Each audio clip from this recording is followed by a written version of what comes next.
السلام علیکم۔ بھاگنا چھوڑ دو، ٹھہر جاؤ، دعا کرو اور انتظار کرو۔ بند دروازوں پر غم نہ کرو، کھلے دروازوں پر خوش ہو جاؤ۔ جو تمہیں چھوڑ کے ان کو مت ڈھونڈو، جو تمہارے ساتھ رہے اس کو تلاش کرو۔ تم اس کے راستوں پر چل دو، تمہاری رضا تک کے راستے خود ہی بننے چلے جائیں گے۔ لا حاصل چاہتے ہو، حاصل پر راضی ہو جاؤ۔ پھر کیا ممکن اور کیا ناممکن، سب تمہارا، رب تمہارا۔ اللہ جانتا ہے کس کو کب اور کیا دینا ہے۔ مقدر لکھنے والے سے یوں گیلا نہیں کرتے۔ تمہارا مان ہے اللہ، وہ تمہاری سنے گا۔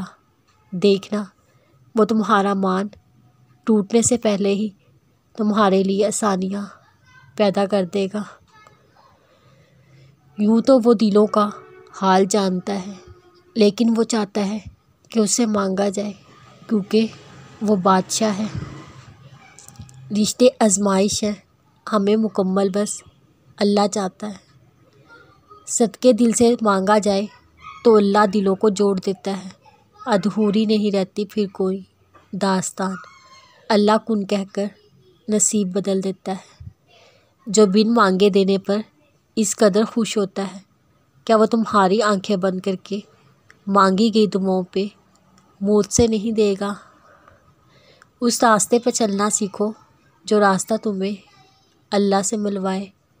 اللہ کی عطا کبھی ختم ہونے والی نہیں، طلب کرنا بندے کا کام ہے۔ تم انسان ہو، تم ہر چیز کو نظر انداز کر سکتے ہو، تم بھول جاتے ہو، لیکن وہ تمہارا خدا ہے جس نے تمہیں بنایا ہے۔ جو بھی تم کچھ کرتے ہو کچھ بھی نظر انداز نہیں کرتا، وہ اللہ کچھ بھی بھولنے والا نہیں۔ اللہ نے اگر دل دعاؤں کی جانب موڑا ہے تو کچھ تو ہے اس نے بدلنے کا سوچا ہے۔ تمہیں پتہ ہے تمہارے پاس ایک بہت قیمتی چیز ہے جو بہت کم لوگوں کے پاس ہوتی ہے۔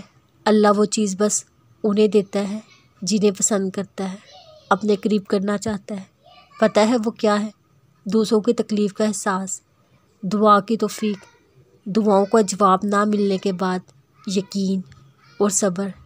یہ بہت خاص چیزیں ہیں۔